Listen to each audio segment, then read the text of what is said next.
Magandang buhay po at welcome back dito sa aking Mathematics Tagalog tutorial.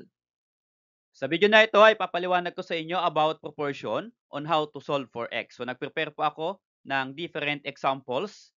For number 1, ang given po na proportion ay ratio form. Number 2, ang given ay fraction form. At number 3, ang given po ay fraction form at nag-add po ako ng other operation. So paano nga po ba ito i-simplify or paano i-solve yung x? Papaliwanag ko po yan sa inyo step by step. Okay, so let's start with number 1 example. So we have 6:12 is equal to 3:x. So ito pong given na ito ay in ratio form. Okay, so paano po i-simplify?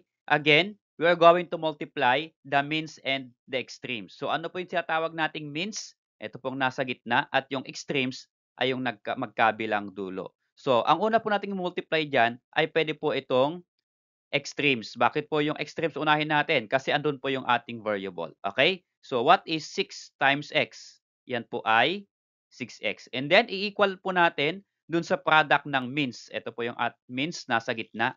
What is 12 times 3? That is equal to 36. So, ganyan lang po kasimple. 6x is equal to 36 na yung ating equation mula dito sa ating proportion. Okay?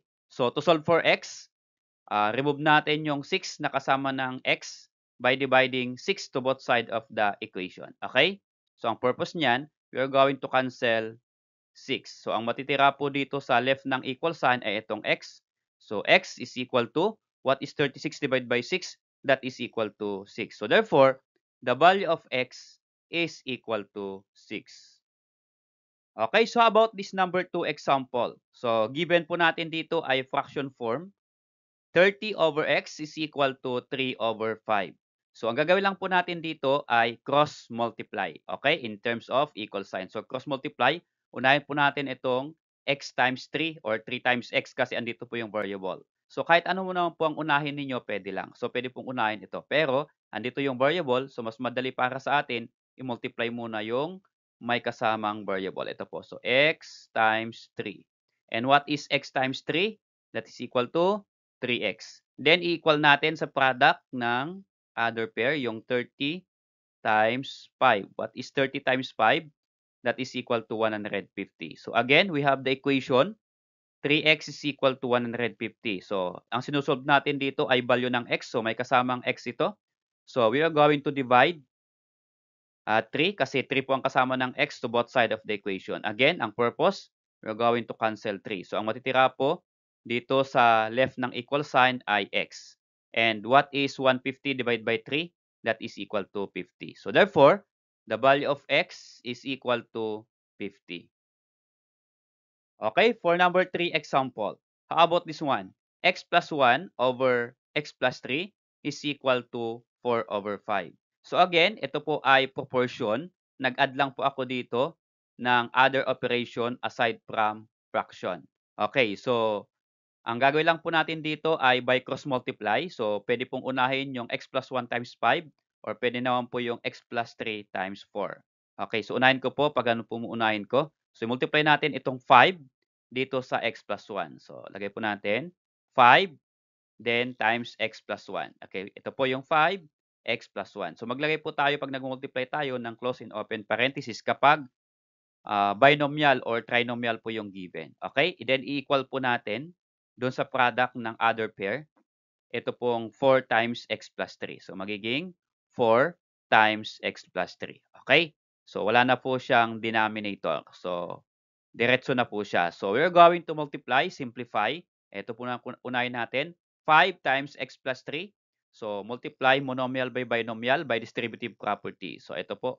What is 5 times x?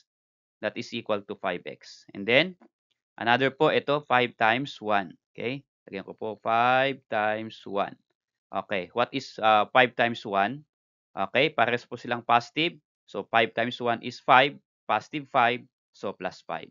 Is equal to, ito naman po sa ating right, 4 times x and 4 times 3. Okay, what is 4 times x? 4 times x is equal to 4x and then 4 times 3 is 12, positive 12 po, kaya kapag idudugtong natin, magiging plus 12.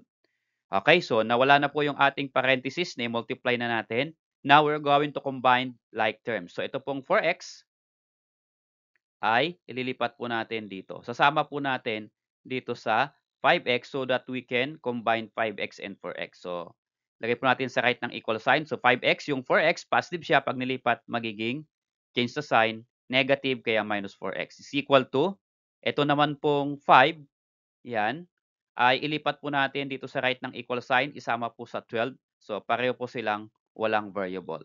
So, itong 12 ay remain nandito. So, plus 12, positive 12, baba lang natin. Do not change the sign.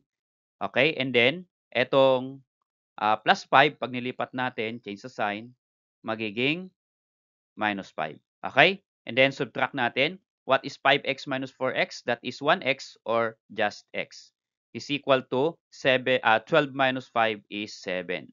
So, therefore, the value of x here is equal to 7. So, pwede po natin i-check iyan. Okay, so to check, kunin natin yung ating original equation or proportion.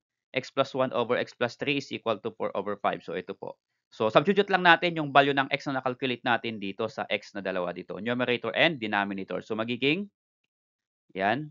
So, 7 plus 1, 7 po yung x at sa denominator, x plus 3 kaya 7 plus 3.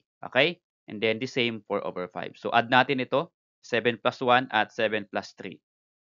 Okay? So, magiging 7 plus 1 is 8, 7 plus 3 is 10. And then to check, ito, number na po sila pareho, wala na pong operation, by cross multiply. So, kahit anong po yung unahin. So, pag inuna po natin ito, 8 times 5, what is 8 times 5? 40. And then, equal po natin dito sa other pair, what is 10 times 4? That is equal to 40. So, kapag ganito pong nag-equal to 40, ibig sabihin, tama po yung nakalculate natin na value ng x. Pero, kapag hindi nag-equal to 40 ito, hindi tama o mali yung nakalculate natin na value ng x. So, ganoon po yung pag-check kung tama po yung nakakalculate natin na value ng x. Salamat sa panood kaibigan. Kung nagustuhan mo yung video na ito, please like and then subscribe kung bago ka pa lang po dito sa aking channel. At kung may katanungan ka sa video na ito, sa lesson na ito, ay pwede mong i-comment sa comment box at hintayin mo yung aking reply. Be sure lang po na ikaw po ay nag-like at nag-subscribe upang sa ganun kapag ako po ay nag-reply sa iyong comment o katanungan ay manonotify po kayo. So marami ko po kasing nagko-comment, ako po ay nag-reply pero hindi po sila nanonotify sa aking reply, hindi po nila nababasa yung aking reply kasi hindi po sila nakasubscribe.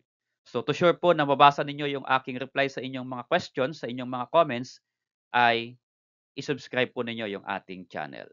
So maraming salamat po sa inyong panonood.